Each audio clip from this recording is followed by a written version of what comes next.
can't defeat ISIS. Remember that? Just a few years ago, they said we're going to have to re-invade Iraq to defeat ISIS. Donald Trump defeated ISIS in a matter of weeks, and then he brought America's sons and daughters home. What an amazing, amazing track record of leadership. But let's be honest, the country wasn't broken in 4 years, and 4 years was not enough time to root out all of the corruption. So while Americans were getting richer, a lot of bureaucrats and globalists were getting poorer. That was the story of Trump's term.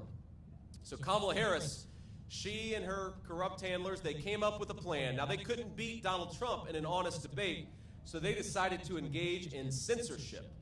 They were going to censor Donald Trump, and they were going to censor his supporters. Now, remember, back in 2020, they lied about Biden's corruption and covered up the fact that his family got rich by selling access to the United States government, and Kamala Harris was there for all of it. They lied about the Hunter Biden laptop and encouraged big tech to silence the story, and they did.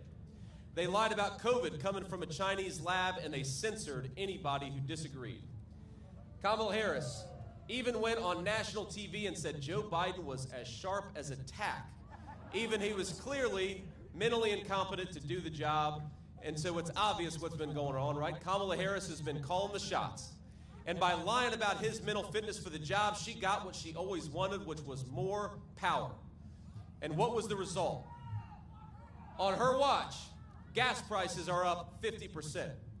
Housing costs have doubled. You talk to a young person today, young people cannot afford to buy a home in their own country. We're turning a generation of 20 and 30-year-olds into permanent debtors. Donald Trump and I believe young people ought to own a stake in their own country, be able to build a life and start a family. That's what we're fighting for. Grocery prices under Kamala Harris are up 21%, and I think that undercounts it. A record number of Americans are working multiple jobs. The housing market is as unaffordable as it has ever been. And the average new car costs nearly $50,000. Americans, this is heartbreaking. We now owe more than $1 trillion in credit card debt, a record high at a time when interest rates are going up and up. That's not all she did, my friends. She isn't just causing high prices, she is undoing the incredible work that Donald Trump did to rebuild American manufacturing. Now, we stand very close, of course, to the new Goshen factory, right? That's right. And remember, the tie-breaking vote that she cast to send inflation through the roof, remember that vote? That vote also made Chinese companies like Goshen eligible for millions of your taxpayer dollars. Now, the great Mike Rogers, who's running for Senate, has been a champion on this issue. Thank you, Mike, for doing what you do. There we go, stand up. But it's not just great, it's not just the really good ones like Mike Rogers. Even some of the folks in Obama's administration said that the Goshen factory plant is a threat to America's national security. Even Obama's leadership. But Kamala Harris not only wants to allow the Chinese Communist Party to build factories on American soil, she wants to pay them to do it with our tax money. Now, China has also, of course, stolen from Michigan car companies and unfairly subsidized its auto industry for years. That is the wreckage of what the Chinese have been doing. And now Democrats in this state, and including Kamala Harris, want to give them hundreds of millions of dollars to those same companies that have been undercutting Michigan auto workers. What a disaster, isn't it? Now, I know, like I said, we've got some great leadership, like Mike Rogers, who are helping us in this fight. We've also got Chairman Pete Hoekstra, who will help turn Michigan red. Where's Pete at?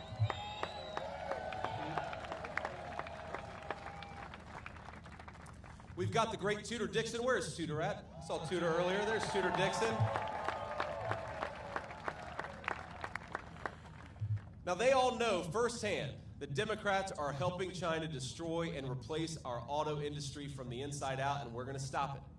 The Democrats are helping China, and it's not just in Goshen, okay? They're doing a lot more beyond that. In fact, just a few weeks ago, you probably saw this, Stellantis announced that it would lay off nearly 2,500 proud Michigan auto workers, making the iconic Ram 1500 Classic. Now that is the record of Kamala Harris shipping American jobs to China and paying them to do it with your tax dollars. And what did she talk about at her convention speech? I just saw that. Did you see Kamala's convention speech? Well, that was smart of you for not seeing it, but I'm in this business. I have to. Now, Kamala Harris said, "When we fight, we win." This is one of her favorite taglines. And I don't know if you saw it, but then Tim Walz stood up and shouted, "And even when we don't fight." That's what Tim Walz said. Now, he lies about everything, of course. He calls me weird, but then he lies about how his kids were conceived. Who does that? That's just the weirdest thing I've ever seen. He said he served in combat, but the closest Tim Walz ever came to combat is when he let rioters burn Minneapolis to the ground and did absolutely nothing to stop it. And I know we have got a lot of veterans out there. I served in the United States Marine Corps, and I did go to Iraq when my country asked me, and I'm proud of it. And I know a lot of veterans who take offense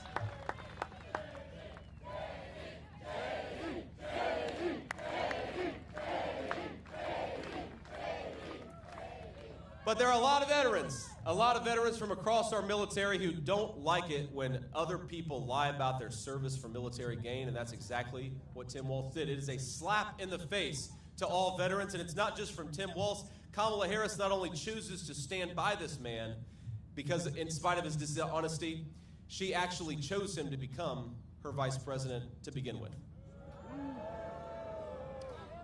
Now, while we're on the subject of their convention, she said something else at her convention. She said, and I don't know if you paid attention here, she said there are going to be extremely serious consequences for voting for Donald Trump.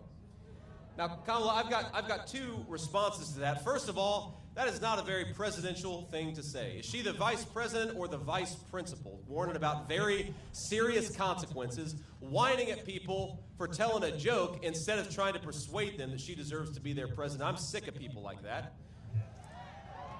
But second, it's the substance, because the extremely serious consequences, Kamala, have come from your leadership as Vice President of the United States. Americans can't afford groceries because of your leadership, Kamala. Young people can't afford homes because of the policies that you have enacted as Vice President. Now, the only serious consequence in November that I'm worried about is giving Kamala Harris a disastrous promotion. Let's say to Kamala Harris, "You are fired. We are not sending you to the Oval Office."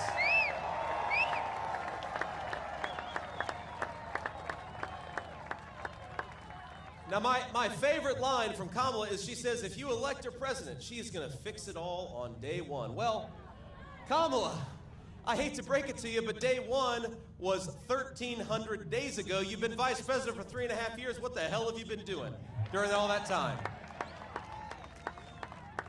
The message from this crowd and this state of Michigan is you had your chance, you failed, and we're not giving you a promotion. And Donald J. Trump is coming back to clean up your mess, Kamala Harris, and it's going to start right here in the state of Michigan.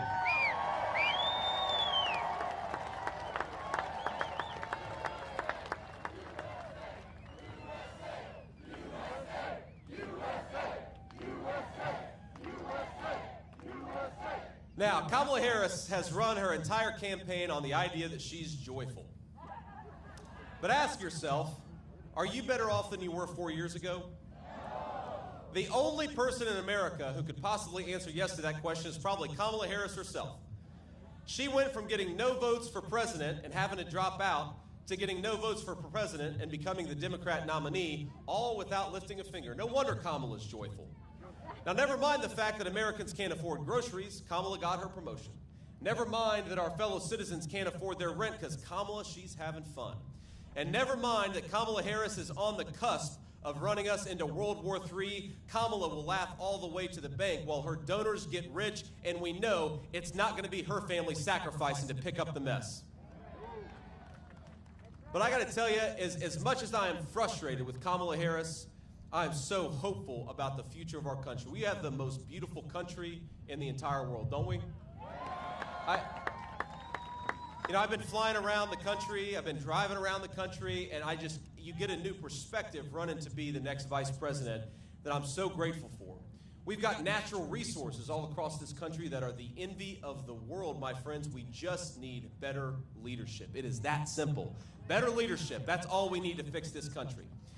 So here's what we're going to do, and we'll offer a little contrast. Kamala Harris wants to open the border. On day one, Donald Trump is going to close the southern border, and his message to every illegal immigrant is pack your bags because you're going home.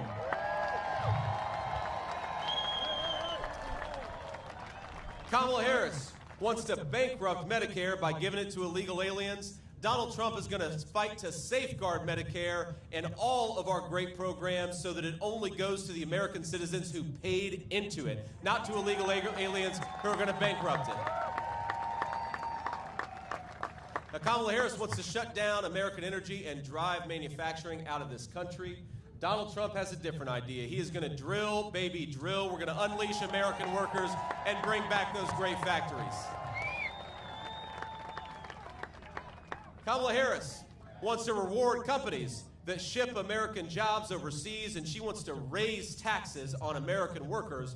Donald Trump is going to cut taxes for American workers, cut taxes for the businesses that hire them, and raise the tariffs on the companies that are shipping jobs overseas. That's our promise, and that's exactly what Donald Trump's going to do. And so, while Donald Trump is the people's president and Kamala Harris is running on a fake joy, Donald Trump is going to offer something very, very different. He's going to offer a very real hope for the future of this country. Hope that we can reignite our economy and bring back prosperity. Hope that we can raise our kids in secure neighborhoods with safe borders. Hope that we can renew the patriotism that binds us together as one nation under God. Amen. My friends, the American dream right now, it probably seems a little out of reach to a lot of us.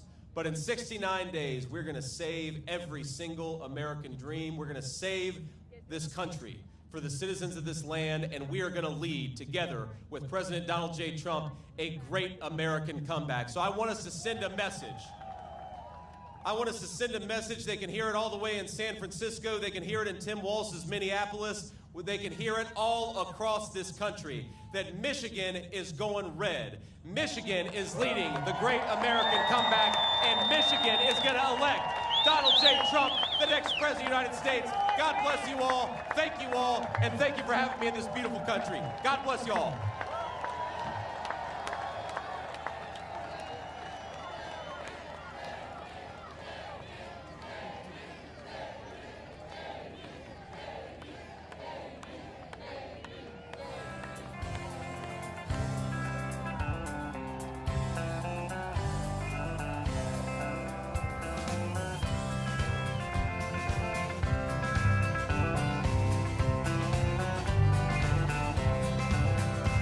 Why don't we liberate these United States? We're the ones who need it worst. Let the rest of the world help us for change, and let's rebuild America first. Our highways and bridges are falling apart. Who's blessed and who has been cursed? There's things to be done all over the world, but let's rebuild America first.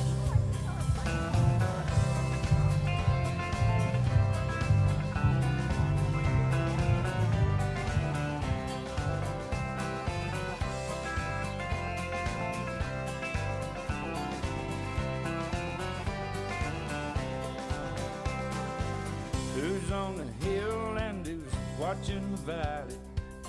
Who's in charge of it all?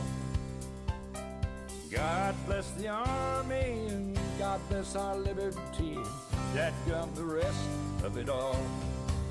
In a position of backing away. Freedom is stuck in reverse. Let's get out of Iraq, get back on the track, and let's rebuild America first.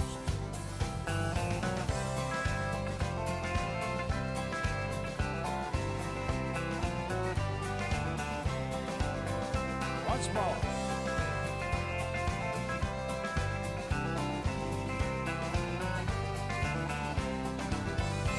Why don't we liberate these United States? We're the ones who need it the most. You think I'm blowing the smoke? Boys, it ain't no joke. I make 20 trips a year from coast to coast.